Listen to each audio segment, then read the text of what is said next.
Speaking of gifts, have we been given the gift of spirit guides? Yes.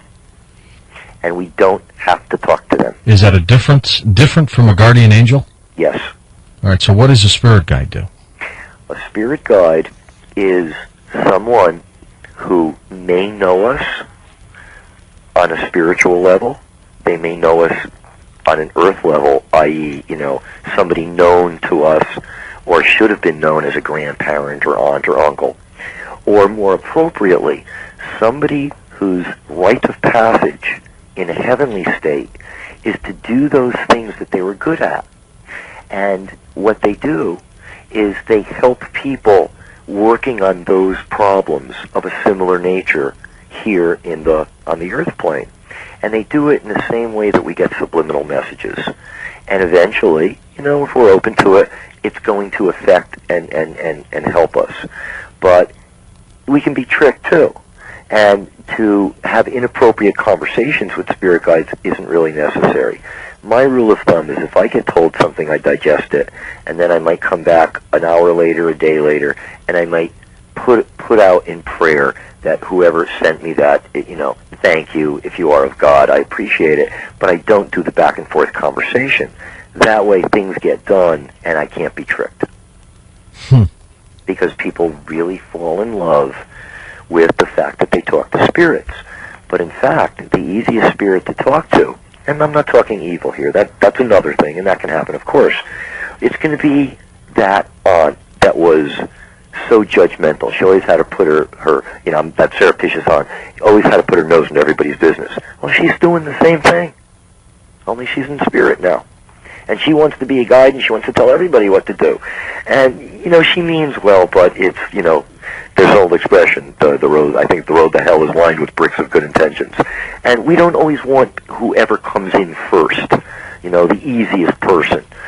We don't want them. We want somebody to come in truly out of love and prayer, and usually they just arrive and help us anyway. To make note of them is wonderful. But these guides are not, contrary to popular belief, almost ever lifelong guides. They're there for a period of time to help out. But you did say that some people speak with evil spirits as well? By design? By design. Why would they want to do that? People want, out of their insecurity, power.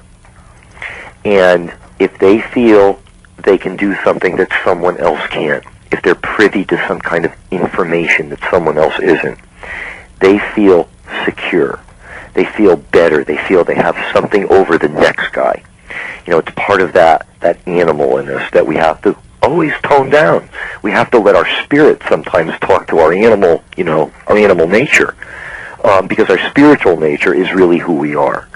And people will talk to any spirit, and people who want something. Their lives are a little bit empty or shallow. They're very introverted, or they've been feeling victimized, and all of a sudden they're a little sensitive. And by the way, most people who have psychic intuition have it as a result of childhood abandonment and abuse. It doesn't have to be harsh abuse, but it's like, when our hearing is bad, our eyesight gets better. So the fact that someone is psychic is great, but sometimes it's as a result of having a troubled childhood, and many people who are very intuitive have many issues.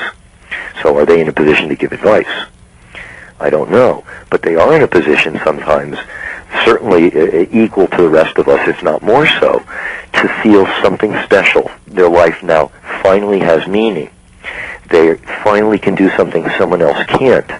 And you know something? We get seduced by that stuff, and we have to be real careful. Well, a lot of people do. I call it psychic seduction. Well, they're very good at it, aren't they? Yes, because they have all the time in the world, and they've learned. And who knows what things are attached to. I had a family in Iowa, which oddly enough, by the way, there's an area of Iowa that has had some of the worst cases of possession. Why? I believe it was cursed by the Indians. And they are very strong spiritual people. And they were given a raw deal. It doesn't mean all the Indians cursed. Perhaps a medicine man was really upset, maybe lost his family. Because we're talking the Corn Belt, and we're talking the remote part of Iowa. And there's a There's a very famous case in, it's called Earling, Iowa. I believe it happened in the 20s. This was one of those cases where, with witnesses, because this happens, almost never. I want people to know that, but it does happen. This is the kind of thing where, blood and tears became little rats that ran around and turned into pigs and the whole bit. This was just an absolute, one of those once-in-a-century cases. I had a case about 15 miles away, and the case started in Texas. It involved an accident where a very wonderful guy happened to say, if I can get out of the hospital in the next month, I'd sell my soul to the devil. And you know something? Someone was listening. And it began a story that resulted in that family were 6 suicides and homicides within a couple years. He was in an accident where he had 33 bones broken, and the house was set on fire. And in this whole process, there was a little boy spirit that appeared and started leaving messages on the blackboard. This was where it really started in Iowa. And he said, I need a home. Can I stay here? And he would write how he used to live there, and he's looking for his parents, and he's lost. And what happened is, it wasn't a little boy. It was a spirit that was waiting for someone to say, well, then you can move into our house. 90 people that you helped exorcise, okay? These 90 people that you cured, all of them couldn't have been mean-spirited evil people. I mean, so what did they do wrong? I mean, why did they get possessed? I mean, what happened to them? It's not always the bad people who get it. It's often innocent people. It's often people who have been, let's face it, the people most open to spiritual abuse, by and large. What do you mean by that, spiritual abuse? People who, in a sense, there's a point where we almost allow, 90% of the time we allow it to happen. And I could explain that very, very graphically and very well in a moment. All right. And not with bad intentions. Maybe we were abused as kids, and we don't think we really deserve to make a big stink or ask for help immediately. Maybe we're used to always living under the thumb a little bit. Perhaps our nature is as good as we are as people, that as children we still have issues to work out. Perhaps we played a role, and in that time we got used to being a victim. People, and they could be wonderful people who are like that are more open to get hurt by malevolent spirits. And they're good people. Yes. Okay. So these spirits, though, somehow capitalize on a weakness? Is that what they're doing? And abuse, childhood abuse, is, that's the biggie number one, flashing lights. Yep. Is it? Mm-hmm. Why? It's a matter of when a child is, and I'm talking about the worst kinds of abuse. I understand. Especially. I understand. It actually, I take spirit photographs, but there's also I believe, a science, aside from Kirlian photography, which actually takes aura photographs. And the aura, by the way, there's several types of aura, but the point is it captures some of our electromagnets, some of our etheric type of energy around the body. And when there's people who take pictures, like aura photographers, and at times when they take a picture of somebody who's been harshly abused, there'll be an opening, usually around their neck. And in the spirit world, it's like an open door. It's like leaving your house unlocked. That's the portal to get into the person, huh? It's going to be, whether or not the person knows it or feels it, it will either be the neck area or their solar plexus. So for someone who is abused, something happens that allows that gate to open, and in they go. Now, the big question is what is it about the abuse that creates that portal in that person's spirit? There's, a list. Is the list complete? I'm not sure. But it might start with the fact that some families really are cursed. Okay? Maybe. Another one is, let's say somebody abused somebody, a father to a daughter. Now, isn't it very likely that maybe the reason the father abused the daughter is because he not only had been abused as a child, which is usually the case. Probably.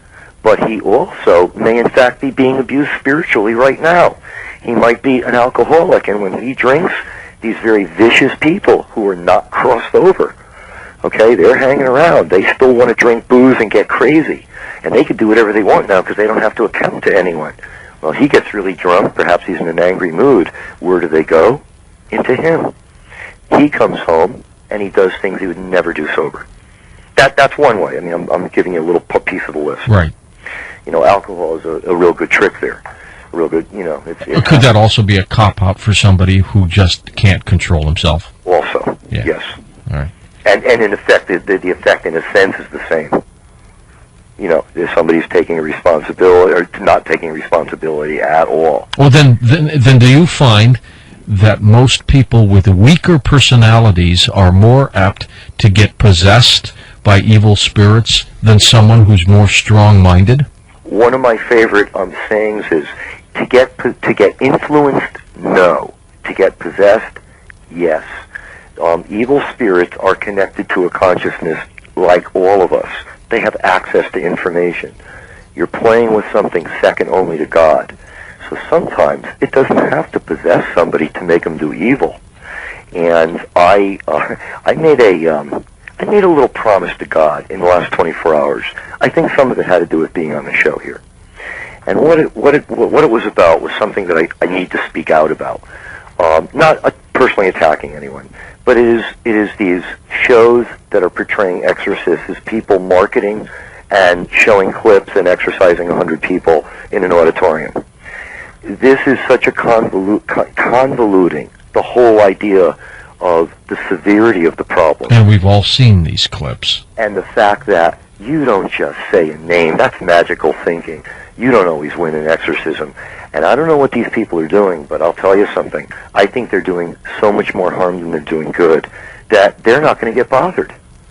They're already doing the work for, you know, spirits who love people being judgmental, etc., etc. The list goes on. Well, let's see how these people are doing 6 months down the road. Is it like a parlor game? It's worse than a parlor game. It's really playing with people's lives and faith in a horrible, horrible way in God's name. It's just horrible. Richard, have you ever been in an exorcism that didn't work? About 20%. That's a high number. Mm-hmm. And that's actually an extremely high success rate. What happens then with those 20% where you cannot, or who you're with, they cannot get these evil spirits out of this person? One of them, the 21st exorcism worked. And she's fine now, and the family's fine now.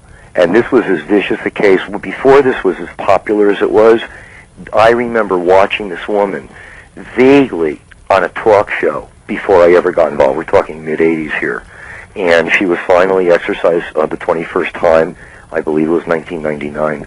And she's fine. And do they stay fine? Yes. Oh, not always. And one of the horrible things, especially when it's a home that one needs exorcism.